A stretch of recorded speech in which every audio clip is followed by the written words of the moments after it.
Graça e paz, amados. Dando continuidade no que nós estávamos falando no livro do profeta Daniel, né? Lembrando que começamos no capítulo 12, falamos sobre as ressurreições, também sobre o arcanjo Miguel. Depois nós fomos para o capítulo 2 e já há 3 vídeos nós temos gravado falando sobre o sonho de Nabucodonosor e a interpretação do mesmo sonho pelo profeta Daniel. Pois bem, o profeta Daniel é considerado como o Apocalipse do Antigo Testamento. Dificilmente uma pessoa vai entender, conhecer o Apocalipse sem que ele também não entenda ou leia o profeta Daniel. Porque ambos estão entrelaçados. Ambos têm uma visão futurística e também elas estão aneladas uma com a outra. Às vezes, para você conhecer mais um pouco do Apocalipse, é necessário que você passe pelo profeta Daniel. Porque ele vai mostrar os governos, os impérios mundiais que virão. E no Apocalipse nós podemos ver de uma forma sobre as catástrofes que Deus trará contra estes impérios ou contra essas nações. Então é muito importante, se você quer entender o Apocalipse, primeiramente, ou leia parcial o Apocalipse e Daniel, porque aquilo que você não entende no profeta Daniel, você vai ter o esclarecimento no livro do Apocalipse. E assim vice-versa. Mas, lembrando que na palavra de Deus, nenhum livro contradiz o outro. É apenas mais um esclarecimento e atualização. Lembrando que para nós que gostamos da escatologia bíblica, é impossível uma pessoa conhecer a escatologia bíblica sem não conhecer a história em que nós estamos vivendo. É necessário que nós entendamos o que está acontecendo em nossa volta, para sabermos o que está se cumprindo nas profecias, tanto do profeta Daniel, como também na visão do apóstolo João que teve no Apocalipse. Pois bem, nós não vamos fugir da visão que teve o rei Nabucodonosor. Por mais que nós já falamos em 3 vídeos gravados sobre a estátua, também sobre as divisões da estátua, falamos também sobre os minérios que era composto a estátua, falamos sobre o nome dos impérios que estava representado na estátua. Agora nós vamos sair do capítulo 2 e já vamos dar um salto para o capítulo 7. Lembramos que no capítulo 2 é o soberano Nabucodonosor, um dos maiores reis que a terra teve. Diz-nos o pastor Abraão de Almeida, ele fala: Nabucodonosor era o império era Nabucodonosor. Isto falando da grandeza. Lembrando que um historiador da década de 20 e 30, ele falando dos caldeus, falando de Babilônia, ele disse o seguinte: Babilônia era 4 vezes maior do que a cidade de Londres. Isto é, nos anos 20 e 30. Não estou falando nos anos atuais, 2023. Mas naquela época, Babilônia era 4 vezes maior do que a cidade de Londres em 1920 ou 1930. Para você saber a grandeza. Na Bíblia ela é chamada como a cidade dourada, a glória dos caldeus, porque era de um esplendor tão grande. Não é à toa que Nabucodonosor, em certo dia, ele olha para a Babilônia e diz: não é esta a grande Babilônia que eu construí com meu próprio poder? Em breve nós vamos falar sobre esse assunto, sobre uns 7 anos, um período de tempo em que Nabucodonosor ficou ausente do governo, por ter esta arrogância de dar o título a ele e dizer que tudo foi ele que fez, sendo que a Bíblia chama Jeremias, ele trata Nabucodonosor, quando Deus fala, o meu servo. Então, lembrando que tudo que Nabucodonosor fez foi da vontade de Deus, permissão de Deus. Deus usou Nabucodonosor para levar o povo de Judá para o cativeiro. Deus usou Nabucodonosor para punir a desobediência do povo de Judá, ou do Reino do Sul. Lembrando bem que não se fala judeus até este período. Depois que eles voltaram com essa sigla, né, com esse nome que é dado até os dias de hoje, os judeus. Mas até aquele momento era dado os israelitas, né, ou Reino do Sul. Judeus é um título que eles obtiveram quando eles retornaram do período do cativeiro. Pois bem, vamos falar sobre a visão agora que Deus dá, um sonho que Deus dá para Daniel, acerca do mesmo sonho que teve o soberano Nabucodonosor. Vejam lá, no capítulo 7, verso 1, no primeiro ano de Belsazar. Outra coisa importante aqui, se nós voltarmos no capítulo 6, vai estar falando de Assuero. Tenho que lembrar você que o livro do profeta o livro do profeta Daniel, ele não está na cronologia dos tempos. Observe que aqui no capítulo 7, ele está voltando ainda no governo babilônico. E já está voltando já em Belsazar. Lembrando que Belsazar, você vai procurar no Google, vai procurar em outras coisas, vai falar que Belsazar era filho de Nabucodonosor. Não. Belsazar não era filho de Nabucodonosor. Belsazar assumiu o cargo de soberano porque Nebonido, que era o seu pai general, estava na batalha. Então ele ficou no governo, mas Belsazar não era filho de Nabucodonosor. Só para você ter um entendimento. Pois bem, a Bíblia diz assim, no primeiro ano de Belsazar, rei de Babilônia, teve Daniel um sonho e visões da sua cabeça. Quando estava na sua cama, escreveu logo o sonho e relatou a suma das coisas. Falou Daniel e disse, eu estava olhando na minha visão da noite e vi que os 4 ventos do céu agitavam o mar grande. Primeiramente, lembrando que vento aqui falam de guerras. O mar grande aqui está se referindo a nações, a reinos que iriam se erguer, iriam se levantar após aquele reino. Nós temos que lembrar que Daniel aqui ainda estava no período que chamamos cabeça de ouro.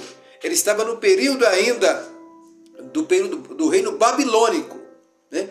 Então, e lembrando que é muito importante, Nabucodonosor, quando ele teve um sonho, está falando de sonhos. Aqui novamente, Deus vai mostrar a mesma visão que mostrou para Nabucodonosor, mas de uma forma já diferente. Aqui ele vai mostrar na forma de animais. Lembrando que a Nabucodonosor ele mostrou como uma estátua grande, enorme e terrível. Aqui vai falar sobre animais. Essa visão dos animais, ela é mais precisa, porque ela vai dar a identidade de cada reino. Isso é muito importante. Então nos diz assim, falou Daniel e disse, eu estava olhando na minha visão da noite e vi quando 4 ventos do céu agitavam o mar grande. E 4 animais grandes, diferentes um dos outros, subiam do mar. Lembremos mais uma vez, na palavra profética, o mar é referido a nações. Se nós for para o Apocalipse, vai falar de 2 bestas, uma que sobe do mar e a outra é que sobe da terra.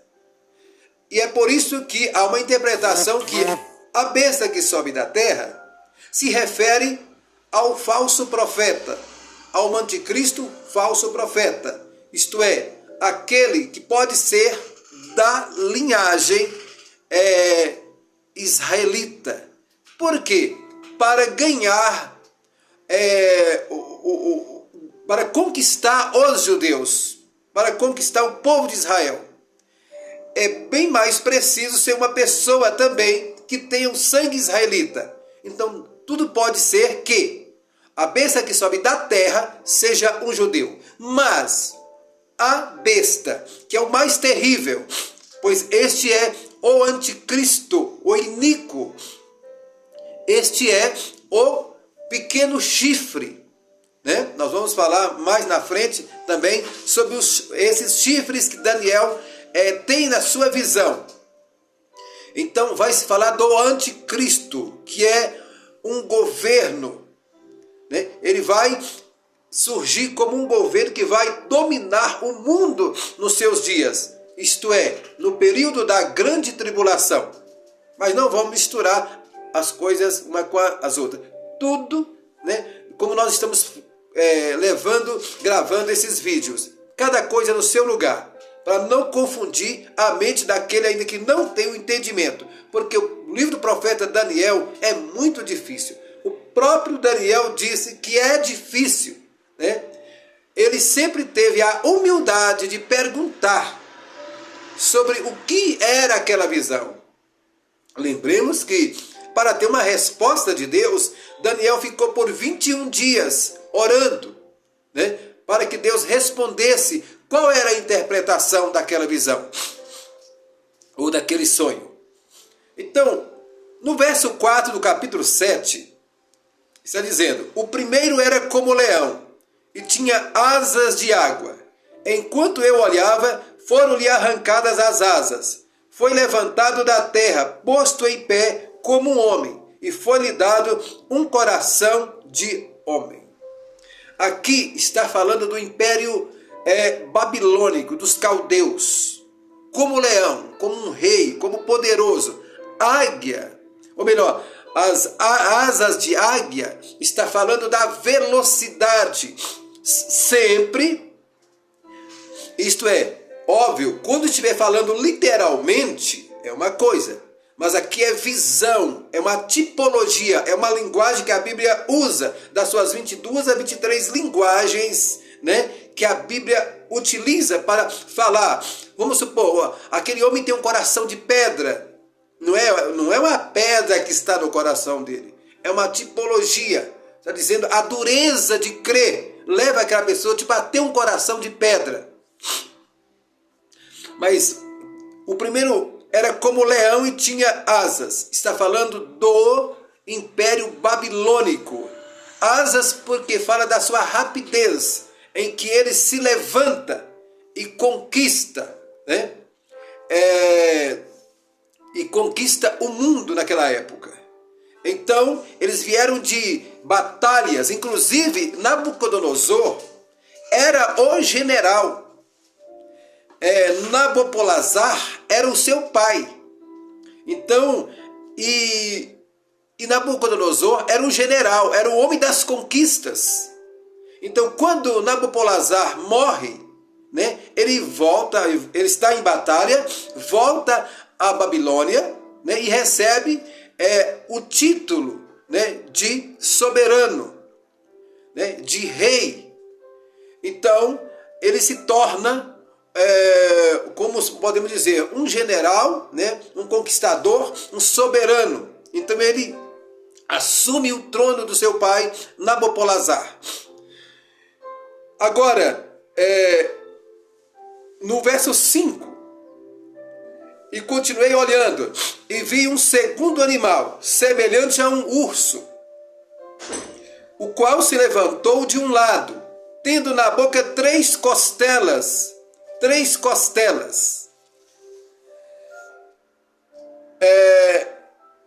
entre os seus dentes, e foi-lhe dito assim: levanta-te e devora muita carne. Lembramos que aqui está falando dos assírios, né? Ou melhor, estou confundindo as coisas, né?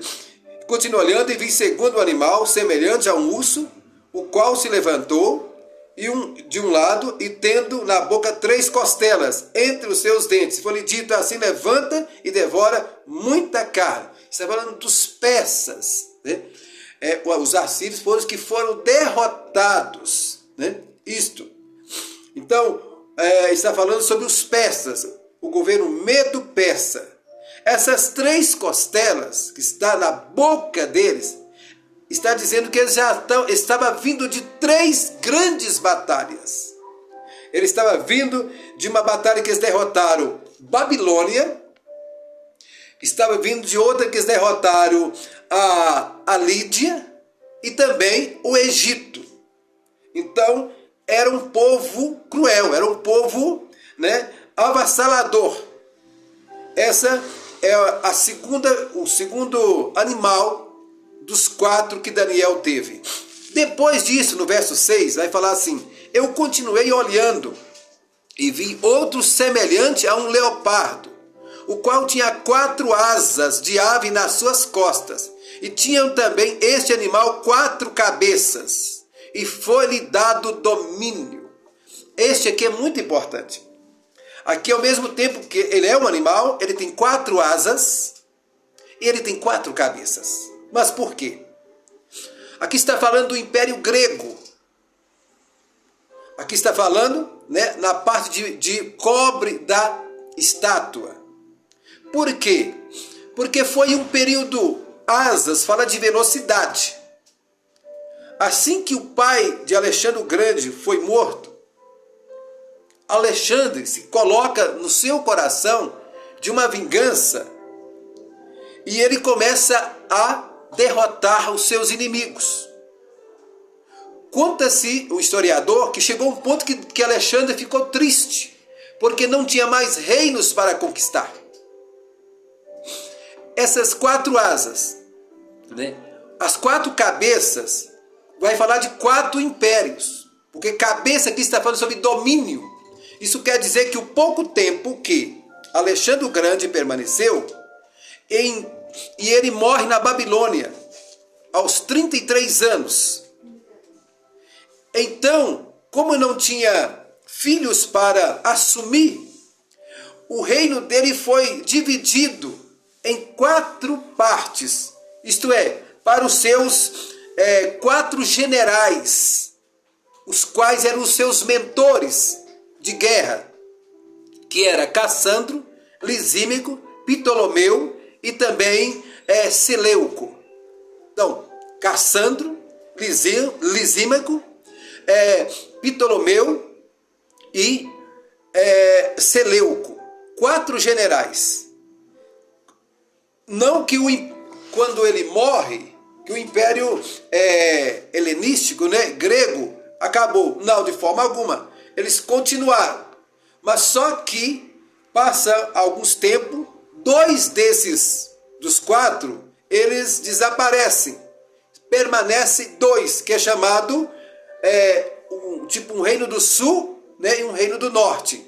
Nós vamos falar isso mais na frente. Lembrando que Daniel, aqui ele está falando, mostrando todos os impérios, todo o governo humano.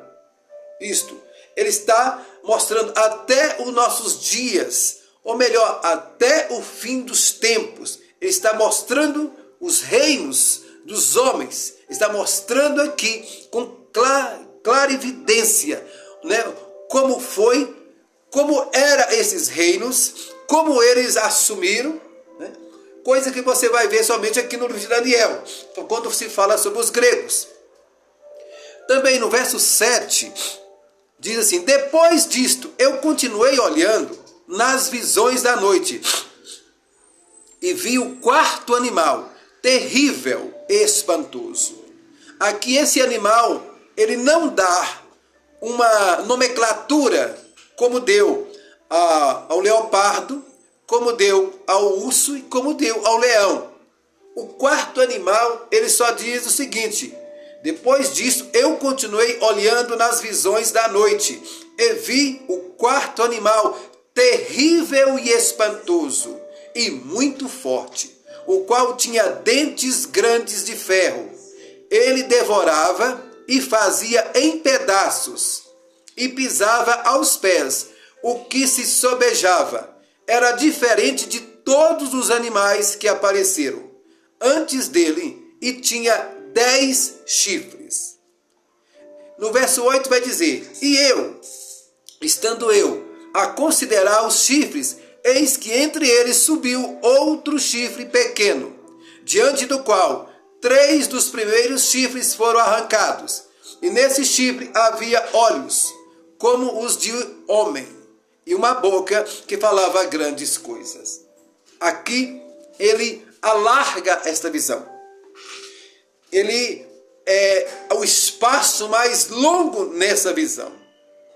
Porque, como eu disse nos outros vídeos, o Império Romano, ele foi dividido, mas não destruído. Por quê? Porque no governo do anticristo, que é o pequeno chifre que vai se levantar, 10 nações vão se unir. 10 nações aqui, às vezes as pessoas podem dizer, mas a União Europeia, ela é marcada por uma bandeira que tem 12 estrelas. 12 é plenitude de governo. Podemos dizer, a igreja tem 12 apóstolos, é fundamento da igreja. Israel tem 12 tribos, é a plenitude de governo. Então, esta bandeira do mercado europeu, ela tem 12 estrelas. Está falando sobre plenitude, governo amplo. Né? Mas, vamos esperar, né, o cumprimento. Né? Quando isso vai acontecer, nós estamos vendo que está se desenhando um palco para que em breve tudo isto pode acontecer. Que o anticristo venha assumir esse governo. Mas quero dizer para você, antes disto, o Senhor Jesus já voltou e já levou a sua igreja, que está, enquanto o anticristo vai estar agindo na terra, a igreja está em um banquete nupcial com o Senhor, o qual é chamado Bodas do Cordeiro. Então, o quarto animal é a representabilidade do Império Romano, que era terrível e esmagador. Como eu disse antes, o Império Romano usava a sua força, é o ferro, é o poder esmagador. Mas cultivou a inteligência dos gregos, que era o cobre, né? Isto, a inteligência, a política, o estilo de governo dos gregos. Então, observe que aqui é o mesmo sonho que teve Nabucodonosor. Enquanto ele viu uma grande estátua de uma pessoa, aqui Deus dá a Daniel uma visão de 4 animais. Esses 4 animais, eles são a mesma estátua em que Nabucodonosor teve o sonho. Na próxima, nós vamos falar sobre os 10 chifres. Chifre tem significado de poder, cabeça tem de reino, vento tem de guerras, e asas tem de velocidade, de conquista. Isso é muito importante você começar a aprender, você que não tem o conhecimento, para que você cada dia mais você possa aprofundar nas escrituras sagradas. Como disse o apóstolo Paulo escrevendo a Timóteo, toda a escritura é proveitosa. Toda. Não existe uma palavra na Bíblia que está por acaso, porque o copista quis colocar. Não. Se você retirar uma vírgula, você muda todo um contexto.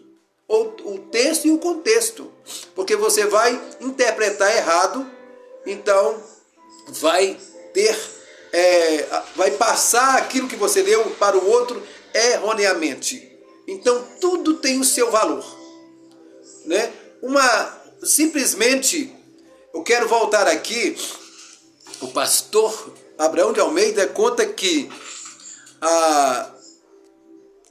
certa vez foi dado ao padre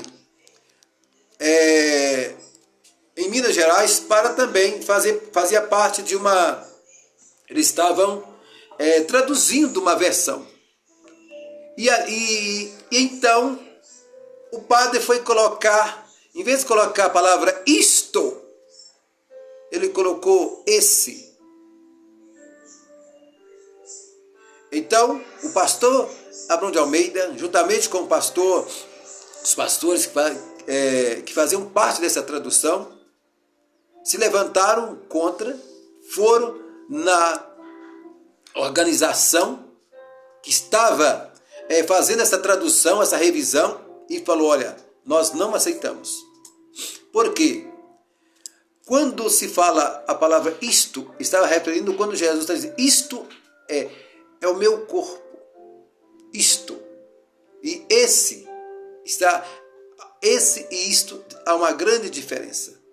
Quando se fala isto, está dando uma representatividade, um simbolismo. Quando fala esse, está referindo à pessoa. Então, o padre foi retirado e continuaram a tradução da Bíblia naqueles dias. Depois eu trago com mais argumentos para dizer qual foi, né, a organização que estava fazendo a tradução, né, e quais são as pessoas que estavam. Acredito, isso tem uma, já até me lembro, né, também o pastor Antônio Gilberto também fazia parte dessa tradução.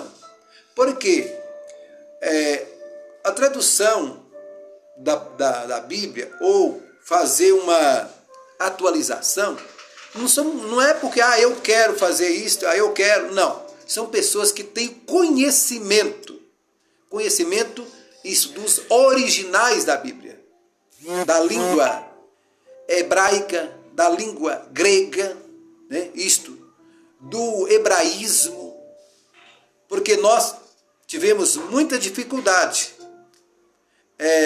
de interpretar algumas coisas. Por quê?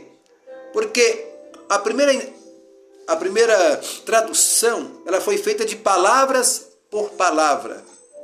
E a cultura oriental, ela não foi passada.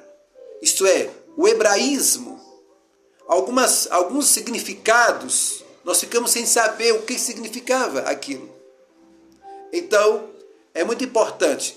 E outra coisa, tome cuidado quando alguém disser: porque no original é isto. Porque não está muito bem assim. Porque aqui está errado. Não. Ela está correta. Ela está certa. Agora, há muitos adjetivos para uma palavra. Nós temos que procurar a melhor que se adapta àquele texto. Por quê? Porque a Bíblia hebraica, até mesmo o hebraico de hoje, não é um hebraico que as escrituras foram escritas nos originais. O grego, koiné, né? Hoje o grego é bem diferente do grego que foi traduzido, que foi escrito no Novo Testamento. Então, há palavras que se perderam. Há palavras do hebraico que não existe tradução para ela. Então, os estudiosos têm que se aproximar de uma palavra mais parecida, né, que identifica o que ele está querendo dizer. Então, é isso. Não é fácil. Né? Não é fácil. Nós temos que orar por estas pessoas. Porque se hoje nós temos a Bíblia aqui em nossas mãos, vamos lembrar que houve época que o povo dava tudo para ter a palavra de Deus. Fico triste, porque vejo pessoas hoje com Bíblias, né, com Bíblias em casa, empoeirada, não ler, né, e está perdendo. Essa aqui é da minha esposa, viu, gente? Tá? E tem mais algumas ali, né? Então, hoje em dia tem pessoas que estão lotadas de Bíblias, tem uma biblioteca só de Bíblias, mas às vezes não tira tempo para examinar, para estudar. Bíblia não é para você colecionar, certo? Bíblia é para você esmiuçá-la, como diz, cavar, estudar, alimentar. Quero agradecer a Deus, primeiramente, a todos vocês e até a próxima oportunidade. Lembrando, você pode ver essa mensagem, né, desse vídeo no Instagram, só está passando, como diz, né, alguns segundos, mas você pode ver no YouTube. Só procurar COP, o cooperador, né, COP Nivaldo Ferreira. Você vai encontrar nos 3 Facebook que tem. Esse Facebook, gente, eu quero lembrar uma coisa igual. Se você solicitar a amizade minha para bater papo, que não seja assuntos edificativos, sabe? Que não venha edificar, não. Se você quer ouvir a palavra de Deus, procurar algo da parte de Deus, você vai encontrar. Porque nós usamos as ferramentas da mídia para transmitir a palavra de Deus, para compartilhar, certo? Se eu mandar uma solicitação para você, é óbvio que você tem algo, né, que eu quero ouvir de você, que eu quero aprender de você. Então, eu uso as minhas redes sociais para compartilhar a palavra de Deus. Eu não posso estar em Portugal, mas se você está em Portugal, você vai, né, poder ouvir a minha mensagem. Igual tem uns irmãos que estão na Espanha, né, sempre eles estão ouvindo, né, nós estamos compartilhando juntos mensagens. Outros também no continente africano. Tem alguns amigos, né, de mídia, né, isso não conheço pessoalmente, os africanos que estão no continente africano, que estão sempre, algumas vezes já me convidaram para nós participar de live, né, e aceitei com bom grado. Sou um povo sedento por conhecimento da palavra de Deus. Fico impressionado com nossos irmãos do continente africano. Tá? Que Deus em Cristo abençoe a todos e até a próxima oportunidade.